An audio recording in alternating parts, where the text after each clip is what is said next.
Le courriel que vous voulez envoyer est sûrement important, donc on va essayer d'éviter un TLDR trop long, j'ai pas lu. Bonjour à tous, alors des courriels, on en écrit et on en reçoit énormément. Vous en avez sûrement vu de toutes sortes. Voici donc 12 erreurs à éviter quand on veut envoyer un courriel. Erreur numéro 1, utiliser le courriel au lieu d'une plateforme de collaboration. Donc, si vous avez à échanger régulièrement au cours de la journée avec une ou des personnes, soit séparément ou en groupe, ben, le courriel, c'est pas le meilleur outil parce que ça s'encombre vraiment rapidement une boîte courriel. Alors, à ce moment-là, il est évidemment préférable d'utiliser une plateforme de collaboration où est-ce que les échanges sont plus rapides. Je pense entre autres pour les adeptes de Google au chat ou discussion d'équipe, un peu l'équivalent de Slack si vous connaissez Slack, ou encore il y a toujours Messenger si vous êtes à l'aise d'utiliser plutôt cette plateforme-là pour échanger des messages rapidement avec votre équipe. Deuxième erreur à éviter, ne pas utiliser le CCI.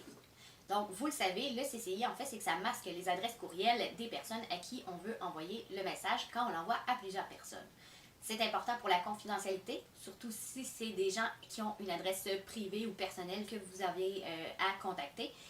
Donc, on évite de donner l'adresse de tout le monde à tout le monde en utilisant la copie carbone invisible. À ce moment-là, vous pouvez vous mettre vous-même comme destinataire du message et mettre tout le monde en copie invisible. Troisième erreur à ne pas faire, transférer tout le message d'un courriel à une autre personne. Donc, d'abord, déjà dans votre boîte courriel, si vous voyez un message qui rentre avec TR, que vous voyez même pas c'est quoi l'objet du courriel, vous allez probablement vous dire est-ce que c'est vraiment important ce message? Et ça se peut que il se rende dans les derniers à lire, donc que vous n'allez pas prioriser à ce moment-là. Afin d'éviter ça, ce qu'on peut faire, en fait, c'est si je reçois un message dans lequel il y a une partie d'informations que je veux transmettre à quelqu'un, par exemple, de mon équipe, soit je peux faire complètement un nouveau courriel et juste copier-coller l'information qui est pertinente à transférer. Si je veux quand même, parce que je trouve que ça va plus vite, utiliser le bouton transfert, je peux prendre une petite minute juste pour modifier l'objet. Donc, enlever les TR pour résumer plus évidemment, en fait, pour la personne qui va recevoir mon message, c'est quoi l'objet de mon message. Et dans le courriel, c'est bien aussi d'effacer s'il y avait une liste, justement, de destinataires, parce que c'est des adresses professionnelles, donc pas nécessairement besoin de les masquer. Mais s'il y a, dans l'introduction du message, 12 courriels, ensuite un message, puis là, vu que ça a été transféré plusieurs fois, plusieurs messages, puis que l'information est tout au bas du courriel. Donc, par respect pour nos collègues, on peut simplement tout effacer ça et donc l'envoyer par la suite. Erreur numéro 4, répondre à tous. Donc, à moins que ça soit vraiment nécessaire, par exemple pour une décision de conseil d'administration où tout le monde doit avoir les opinions de tout le monde, généralement, le répondre à tous n'est pas nécessaire, par exemple, pour confirmer une présence à une rencontre. Donc, les boîtes courriels, comme je le disais tout à l'heure, se remplissent vraiment rapidement. Donc, pourquoi les encombrer encore plus?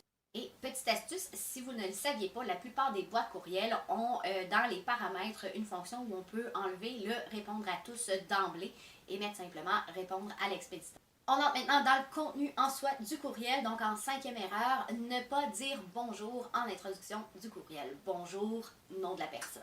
Donc, un courriel que je reçois avec pas de bonjour, pas de bonjour Chantal, déjà c'est impersonnel. Donc, dans quelle mesure ça s'adresse vraiment à moi? Dans quelle mesure je vais me sentir vraiment interpellée par votre courriel? Ça se peut alors que j'y porte beaucoup moins attention. Si par contre vous avez commencé votre message avec bonjour Chantal, j'espère que tu vas bien. Bon, j'espère que tu vas bien n'est pas absolument nécessaire, mais vous comprenez le principe de dire, identifiez vraiment la personne à qui vous vous adressez si vous la connaissez. C'est des points d'attention, en fait, directement en ouvrant votre message. Toujours dans le même ordre d'idée, évidemment, si vous ne connaissez pas vraiment la personne à qui vous vous adressez parce que vous avez son nom quelque part, mais vous ne l'avez jamais rencontré, bonjour, madame, monsieur, nom de famille va être l'idéal à ce moment-là. Erreur numéro 6, utiliser le langage texto dans les courriels. Les courriels, surtout en milieu professionnel, c'est généralement considéré comme des documents formels. Donc, utiliser un langage texto dans un message courriel qui se veut professionnel, ça va donner l'effet contraire. Ça va sembler négligé, manque de professionnalisme. Donc, l'utilisation d'un langage plus formel dans vos courriels, ça donne une image plus sérieuse, plus compétente. Évidemment, si votre courriel est d'autant plus lié à votre organisation, ça peut donner une image négative même de l'organisation pour laquelle vous travaillez. Et ça peut créer aussi des malentendus si on n'interprète pas bien les raccourcis qui ont été utilisés en langage texto. Erreur numéro 7, utiliser des majuscules ou beaucoup de points d'exclamation.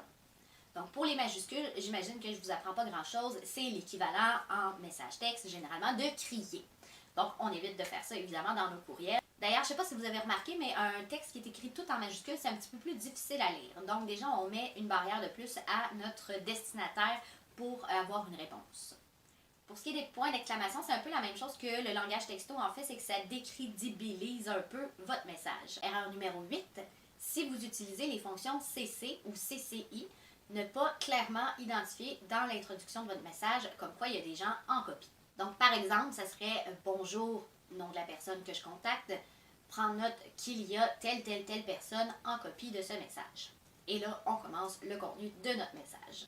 Pourquoi c'est important? En fait, c'est comme si vous étiez au téléphone avec une personne, puis que soudainement, vous le mettez sur haut-parleur, puis qu'il y a plein de gens autour, puis vous n'avisez pas la personne. Donc, ça devient très indiscret et c'est pas très agréable pour la personne qui est à l'autre bout du fil ou derrière son écran et qui n'a pas remarqué peut-être qu'il y avait des gens en copie du message. D'ailleurs, petite question quiz ici. Selon vous, si vous êtes en CC d'un message, et donc pas le destinataire principal, est-ce que vous devez répondre au message? Laissez-moi votre réponse dans les commentaires, je suis curieuse de voir comment vous voyez les choses. Erreur numéro 9, vous avez une question à poser et il y a un très long préambule avant votre question. Si vous avez quelque chose à demander à quelqu'un par courriel, faites-le d'emblée dans le début du message. Donc, bonjour Chantal, j'ai une question pour toi, 2 points la question, et ensuite, on va venir mettre les considérants ou les tenants que ou étant que la personne pourra lire selon ses besoins. L'avantage de mettre la question dès le départ, en fait, c'est clairement que la personne va avoir en un clin d'œil l'objectif de votre courriel et va répondre plus rapidement que si elle a plein de choses à lire et que là, elle a de la difficulté à comprendre c'est quoi l'objectif de votre message. Erreur numéro 10, ne pas terminer votre courriel avec un message de salutation. Donc, que ce soit bonne journée, bonne semaine, cordialement, sincère salutation, etc. Donc, l'important, c'est qu'il y ait une petite conclusion qui salue finalement la personne avec qui on échange. Vous pouvez évidemment choisir quelque chose d'assez passe-partout comme bonne journée et l'inclure directement même dans votre signature courriel, comme ça on est sûr qu'il est toujours là. Alors parlant de signature courriel, ça nous amène à l'erreur numéro 11. Ne pas inclure votre nom, votre signature, vos coordonnées dans la fin du message. C'est généralement une norme de base finalement en communication d'avoir les coordonnées de la personne pour pouvoir répondre, que ce soit en réponse à direct au message ou avoir le numéro de téléphone si pour la personne c'est plus facile de vous rejoindre de vive voix. Donc, encore une fois, c'est assez simple de tout mettre ça dans une signature pré-organisée électroniquement qui s'enclenche directement quand vous envoyez votre message et il n'y a pas de questions à se poser, on se libère. Et la dernière et 12e erreur à ne pas faire lors de l'envoi de courriel, ne pas relire son courriel avant de peser sur envoi. Que ce soit pour corriger une petite coquille qui s'est glissée pendant que vous étiez en rédaction ou juste pour s'assurer que le message est clair, on se relie avant d'envoyer notre message. Certaines boîtes courriel ont la fonction annuler l'envoi du message après quelques secondes après avoir pesé sur envoyer. Je vous invite à vérifier votre boîte courriel parce que des fois ça peut être 3 secondes, 10 secondes, donc ça nous laisse un peu de jus si finalement on fait comme « Oh non, j'ai oublié telle chose ». Donc, très pratique comme petite fonction aussi dans vos boîtes courriel. D'ailleurs, pour des stratégies pour vider rapidement votre boîte courriel, je vous invite à voir la vidéo que j'avais faite sur les courriels à zéro il y a quelques temps déjà. Merci de m'avoir écouté jusqu'à la fin.